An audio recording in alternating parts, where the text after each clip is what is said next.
Originally, this video was going to be another one in the series of videos I've done where I learn a character mid-match and go from there. But after an hour of recording that video, and after 4.5 days of playing both with and against them, I've come to the conclusion that I hate Super Saiyan 3 Goku. Now, I know a lot of people that will never watch this video are going to be mad at me, say that I just don't know how to play the game, that I just have to get good, that it's just a skill issue, that I'm just a player not meant to excel with Super Saiyan 3 Goku. And to all of them I say, yeah, you're probably right. I may just have to get better with them. I may just be going against people who are better than me at this game that's only been out for like 20 days. I may not be the type of player to make good use out of Super Saiyan 3 Goku's kit, but I will also say, I give this criticism with the intent of creating a discussion, whether that discussion be about how bad I am at video games, or I think this should be the topic, that Super Saiyan 3 Goku, with the way the game currently is laid out, is not healthy this early on. Let's start with what I do like about him, so that all of you can get an idea where I'm coming from. His passive is a really nice addition to the neutral game and a valuable comeback mechanic. It allows players to weigh the option of having a low HP battle for more damage output, or if they think they can't win the fight, do what comes naturally and go to heal up. His passive also works mid-fight as well, as it procs whenever your enemy hero has a higher HP percentage than you, meaning that if you play your cards right, you can completely flip a fight around and wipe an opposing team member off the face of the planet with a sudden damage boost. Explosive Strike, or if you're an older Dokkan fan like me, Super Dragon 20 Fists. This ability follows in the light of moves like Trunks' Vanish Strike, 18's Lightning Step and Excel Dash, Oom's Shooting Chaser, and Cell's Raid Smash as a form of chase down to secure eliminations on lower enemies. What sets Super Saiyan 3 Goku apart from the list that I just mentioned is that Explosive Strike has two added benefits. The first one being that it does more damage the less HP the enemy has, meaning that it can be used as a succinct finisher on lower HP targets to confirm those kills when they vanish out of your immediate rush attack range. The second is that you can quickly click the input again after finishing the initial animation to return back to the spot where you came from after activating it, allowing you to secure a kill. The super attack, Dragon Fist. It's the Dragon Fist. What else do you want me to say about it? It's one of the most aesthetically pleasing attacks of the game. It's a giant dragon. Moving on. Now for the things that I dislike.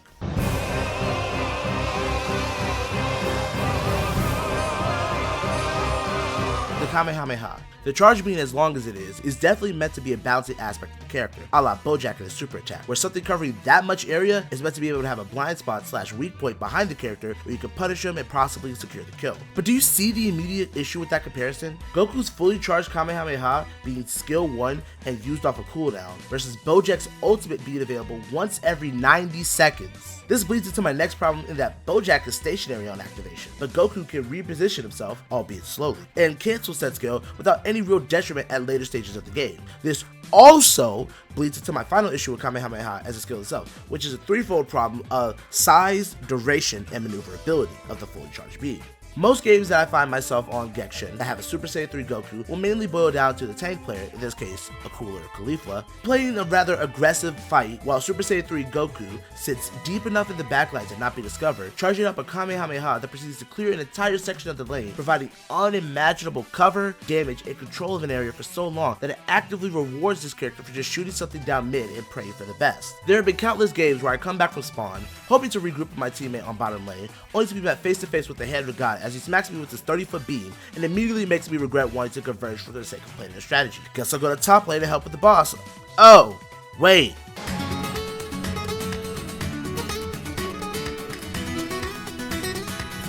Instant transmission is the most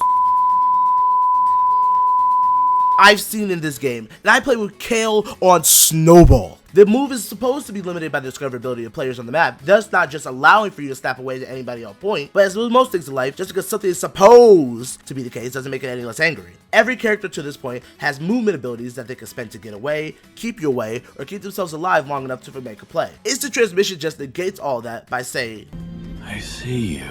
And he instantly becomes your problem to deal with. Having trouble on top lane because there's a hit 18 terrorizing you and out leveling? Make it a 3v2 with instant transmission. Want a boss dead and you need a little bit extra damage to secure it? Instant transmission. Need to finish off a Zeno on the other side of the map, you only have 3 seconds left? Oh boy, you better just... Now you notice I've said all this in terms of you being the one with Super Saiyan 3 Goku on the team, but obviously this goes double for the enemy team. I'm using Blitz's footage for this because I'm not always recording these games, but that level of movement for someone who could also one-shot you is not okay. Now for the other reasons I think Super Saiyan 3 Goku is unhealthy for the game that aren't his fault. Superstar and EXL Jr. I want to preface this part of the video by saying that this is a problem across the game mode of standard battle and not just because Super Saiyan 3 Goku exists. However, these problems are definitely exacerbated by Super Saiyan 3 Goku's kit. In a contest involving Super Saiyan 3 Goku with Superstar, the immediate option is the skill 1. The same skill 1 that can hold an entire lane down by itself and can follow you even if you vanish out. Yeah, under Superstar, that condition is met from the start of the game. It doesn't really get solved unless you have a Super Saiyan 3 Goku to counteract the amount of pressure he has. EXL Jr. is bullshit. Completely bullshit. The worst divine draw you can run into, as it almost completely turns the match into a coin flip based on where he chooses to spawn. And sometimes, that just doesn't matter if you have a Super Saiyan 3 Goku who can either have a sustained Kamehameha on the cell from a rather safe distance, an explosive strike on the cell at the last minute to steal it, or if you are clinically insane, instant transmission to you while you are with the cell, snipe it, and then subsequently wipe you off the planet with instant transmission Kamehameha. Oh, fuck! Instant transmission Kamehameha is dumb, stupid, and dumb, all wrapped up into an idiot sandwich the size of Atlantic City post-WrestleMania. Why can you max out the Kamehameha on quick input? Why is this so long? Why have I spent 5 pages complaining about a character in a free-to-play mobile game that's only been out long enough for a cup of coffee and a piss break? Well, because as small as my voice is, I still have it, and I think it's important to have varying opinions to be open for discussion. Super Saiyan 3 Goku is fun as a concept. It has some aspects of his kit that are genuinely inspired. But the counter to that is that for someone in his role, being able to be as mobile as he is, while also running to frequent scenarios where he controls whole sections of the map, is just not fun for me. At least not when they release him in such an early state of the game, where it becomes painfully obvious that if you aren't running him, you're at a disadvantage from the jump. But maybe I'm wrong. Maybe someone can help me fully understand him and make a more informed video about him in the future. But for now, I think Super Saiyan 3 Goku is just a no from me. A soft no, but no nonetheless. Thank you for watching this video, all the way to the end, really. I know this is different from the videos I have put together on this channel, but I feel like I really need to explain how I feel on this character before it was too late. If you like this style, let me know by liking the video and commenting down below. And I'll make more of these videos in the future. Thank you all, I love you, and I'll see you when I see you. Goodbye.